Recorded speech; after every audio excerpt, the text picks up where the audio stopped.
एक राजा के 7 बेटे और एक बेटी थी जो खुशी खुशी अपना जीवन बिता रहे थे। 7 भाइयों में इकलौती छोटी बहन बहुत ही शांत स्वभाव, आज्ञाकारी एवं संस्कारी थी। उनमें सबसे बड़े भाई का विवाह हो चुका था। सातों भाइयों में सबसे छोटा भाई एक आंख से अंधा था। छोटे भाई के दिल में अपनी इकलौती बहन के लिए बड़ा प्यार एवं लगाव था।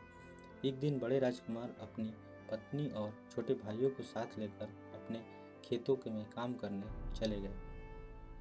क्योंकि उस जमाने में खेती बाड़ी आपसी सहयोग से हुआ करते थे, सभी लोग खेतों में काम करने जाने से पहले अपनी छोटी बहन को खाना बनाने का आदेश देकर घर से निकलते हैं।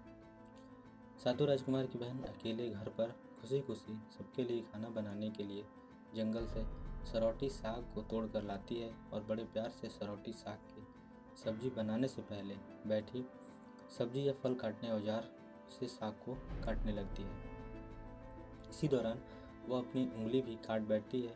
रक्त की एक तेज धार निकलने लगती है जिससे उसका पूरा हाथ खून खून हो जाता है। तब राजकुमारी सोचने लगती है कि क्या करूं? अगर घर की दीवार में खून को पोंछूंगी तो भैया लोग देख लेंगे और चिंता करेंगे, और यदि अपने कपड़े में पोंछूंगी तो भाभी खून लगा कपड़ा देखकर माहवारी समझ खाना नहीं खाएंगी। राजकुमारी इस डर से सब्जी पकाने वाले छाता साग में सारा खून पोंछकर खून को बहने से रोकती है। फिर इसी खून लगे साग को सब बनाती है। जब उसके सारे भाई और भाभी अपने खेत से लौटते हैं तो छोटी बहन हमेशा की तरह सभी के लिए साफ थाली में खाना और मिट्टी के लोटे में पीने के लिए पानी देती है, और सभी एक साथ खाना खाते हैं और पके हुए साग को खाकर खाने की जमकर तारीफ करते हैं। और वे सब अपनी बहन से पूछते हैं कि बहन, तुम्हारे द्वारा बनाया हुआ यह साग बहुत बार खाए हैं, परंतु आज की बनी सब्जी का स्वाद बहुत ही अद्भुत लगा। बताओ ना, कैसे और क्या क्या मिलाकर इतना स्वादिष्ट सब्जी बनाई हो। पहले तो राजकुमारी डर से सहम गई कि कहीं भाइयों को पता न चल जाए कि मेरे हाथ की उंगली कट गई है। फिर वह थोड़ा सोचकर बोलती है, कुछ नहीं भैया, जैसा हमेशा की तरह सब्जी पकाती हूँ वैसे ही तो बनाई हूँ। राजकुमारी अगले दिन सातों भाइयों के अनुरोध पर फिर से एक बार वही छाता साग की सब्जी बनाती है, परंतु भाइयों को पिछले दिन की जैसा स्वाद नहीं मिला। फिर ऐसा ही अनुरोध 3-4 बार हुआ, लेकिन खून लगे साग का स्वाद उसके मन मस्तिष्क से उतर नहीं रहा था। असलियत जानने की जिज्ञासावश सातों भाइयों और भाभी ने जिससे उस दिन के खाना बनाने का तरीका जानने का जिद करने लगे। मजबूरन राजकुमारी को सारी घटना बतानी पड़ी। सच्चाई मालूम होने पर पांचवा भाई, जो बहुत ही लालची किस्म का था, उसने बाकी भाइयों से कहा कि बहन का खून इतना स्वादिष्ट लगा तो इसका मांस कितना स्वादिष्ट होगा। यह बोलकर सभी भाइयों के बीच चर्चा करने लगता है। सबसे छोटे भाई को छोड़कर बाकी भाइयों ने राजकुमारी को मारकर उसका मांस खाने का राजी हो गए थे। मांस खाने की सोचकर उन सभी के मुंह से लार टपकने लगता है। भाइयों के मन में स्वादिष्ट खाना खाने के लिए वे कितना लालची बन गए हैं, इसका आभास राजकुमारी को हो गया कि किस प्रकार उसके भाई उसकी मांस खाने की लालसा रखते हैं। एक दिन सातों भाई शिकार खेलने के बहाने राजकुमारी को लेकर घने जंगल में से लेकर जाते हैं, जहां पूर्व से निर्मित 4 गेंद के वृक्षों पर बने मचान के नीचे पहुंचते हैं, जिस पर अपनी बहन को यह झूठ बोलकर चढ़ने के लिए बोलते हैं कि इस मचान पर जंगली जानवर तुम पर हमला नहीं कर सकेंगे। इस प्रकार सातों भाई अपनी बहन को मचान में बैठाकर अपना अपना धनुष लेकर शिकार करने की ढोंग करके चले जाते हैं। तब राजकुमारी को पूरा आभास हो चुका था कि आज उसका आखिरी दिन है, लेकिन वह चाहती थी उनके भाइयों की इच्छा पूर्ण हो, इसलिए वह मचान पर जाकर बैठ जाती है। फिर सभी भाई केंद्र के वृक्ष पर बने मचान से कुछ दूरी पर स्थित डोंगरी छोटा पहाड़ पर अपने अपने धनुष बाण के साथ पहुंचते हैं और एक चट्टान पर बारी बारी से अपने बाणों को तेज धार प्रदान करते हैं। डोंगरी के ऊपर सबसे पहले बड़ा भाई अपने तीर को चट्टान में धार करता है और बड़ी बहन पर धनुष का निशान लगाकर तीर छोड़ता है। तभी राजकुमारी पूरी बातों को समझ जाती है कि भाइयों का क्या इरादा है। वह अपनी मातृभाषा में गीत को गाने लगती है। बिंदु बिंदु दादा छाती ताई ताई, अर्थात जान से मारना ही है दादा साहब, तो तीर को सीधे मेरे छाती में वार करो, इधर उधर तीर क्यों चला रहे हो।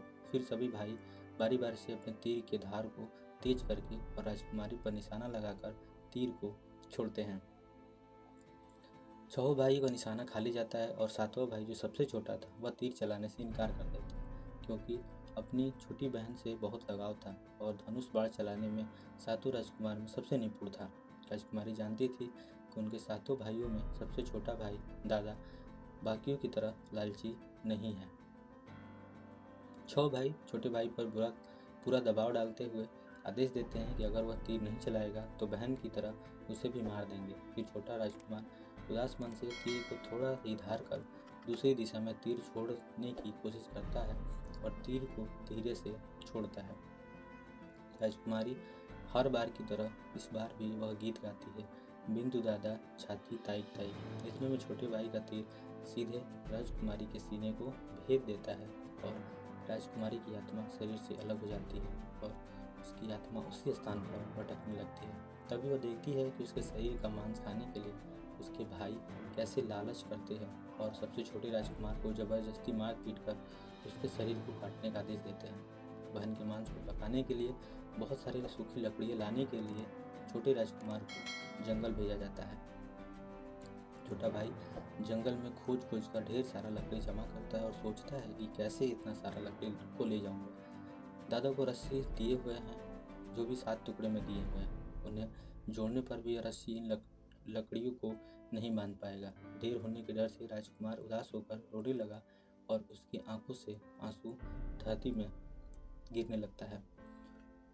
वह अपनी बहन को याद करके रो ही रहा था कि तभी एक नाग देवता वहां आते हैं और पूछते हैं, क्यों रो रहे हो राजकुमार? वह उधर देखता है किंतु कोई भी नजर नहीं आता है। फिर राजकुमार को नाग देवता दिखते हैं और राजकुमार नाग देवता को अपनी आप बीती सुनाते हैं।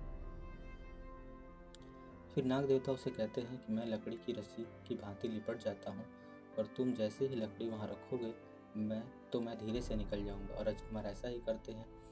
सभी बड़े भाई यह देखकर चकित रह जाते हैं कैसे उनका छोटा भाई रस्सी के 7 टुकड़े होने के बावजूद भी जंगल से इतना सारा लकड़ी लेकर आ रहा है।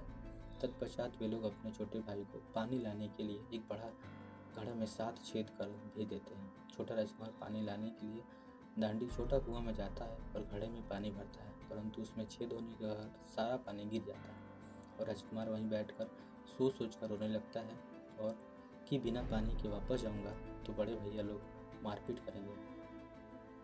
ये घर सारी घटना को दांडी के मेढक, केकड़ा और मछली सोम पर देख रहे थे। वे 3 राजकुमार को रोता देखकर पूछते हैं कि क्यों रो रहे हो। फिर राजकुमार उन्हें अपनी आपबीती को विस्तार से बतलाता है और कहता है कि मैं अपनी बहन को मांस में कैसे खा सकता हूँ, नहीं खाऊंगा तो बड़े भाई मारपीट करेंगे।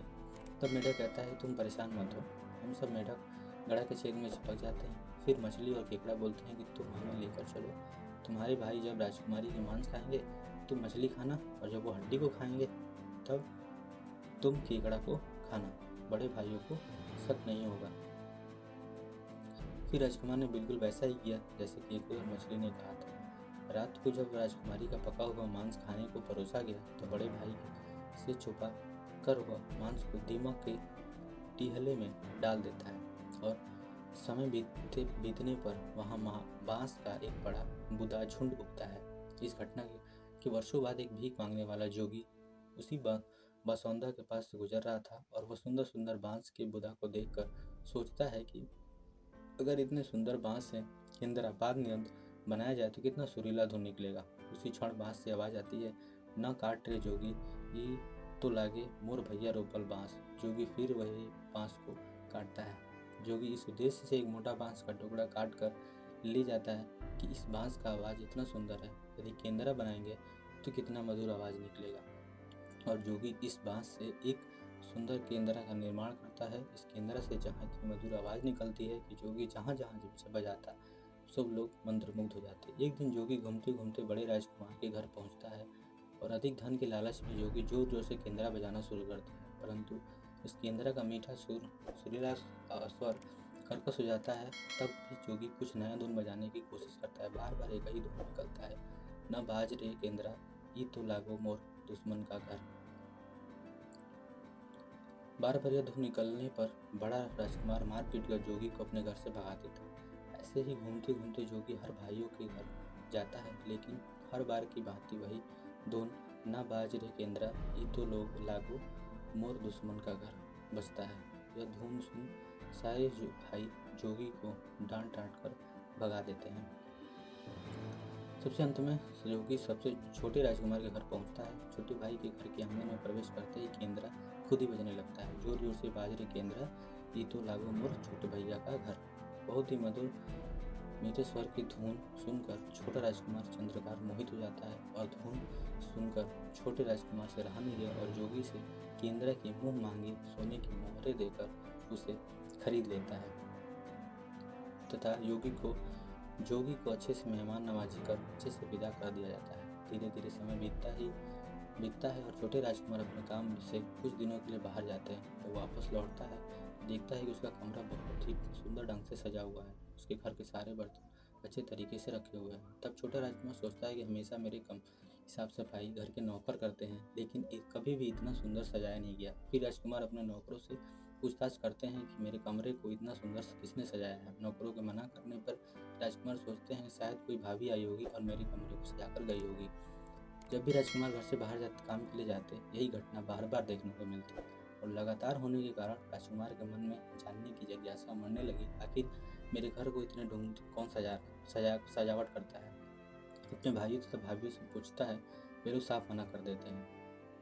एक दिन राजकुमार सच्चाई पता लगाने के लिए किसी काम का बहाना कर बाहर जा रहे थे और बोल कर निकलते हैं और छुप कर पुनः वापस आकर अपने कमरे में रखे खजूर के गोल मुड़े हुए चटाई के अंदर छुप जाते हैं। कुछ समय इंतजार करने के बाद राजकुमार देखते हैं कि एक सुंदर सी लड़की केंद्रा से निकलकर कमरे के अंदर आती है और सारे कमरों की साफ सफाई कर वापस उसी केंद्र में समा जाती है। यह देखकर राजकुमार की आंखें खुली खुली रह जाती हैं। चूँकि उस लड़की की शक्ल राजकुमार की छोटी बहन के जैसे ही थी, राजकुमार अगले ही दिन फिर से एक बार उसी प्रकार छुप जाते हैं और जैसे ही वो सुंदर लड़की अपने कमरे की साफ सफाई का काम खत्म कर वापस केंद्र में जाने वाली होती है, तब छोटे राजकुमार उस लड़की का हाथ पकड़ लेते हैं और तुरंत केंद्र को जला देते हैं। जिसके बाद वो लड़की हमेशा के लिए मानव रूप में परिवर्तित हो जाती है और दोनों भाई खुशी खुशी अपना जीवन जीते हैं। आज भी हर गांव में आषाढ़ी पूजा के दिन बकरा कटता है और पूरे गांव के घरों में प्रसाद स्वरूप बकरा का मांस खाया जाता है और सतबैनी नामक पूजा स्थान पर वह सरौटी शाह को चढ़ाया जाता है। तो धन्यवाद दोस्तों, उम्मीद होगी आपको कहानी अच्छी लगी होगी। तो मिलते हैं अगली कहानी के साथ। धन्यवाद।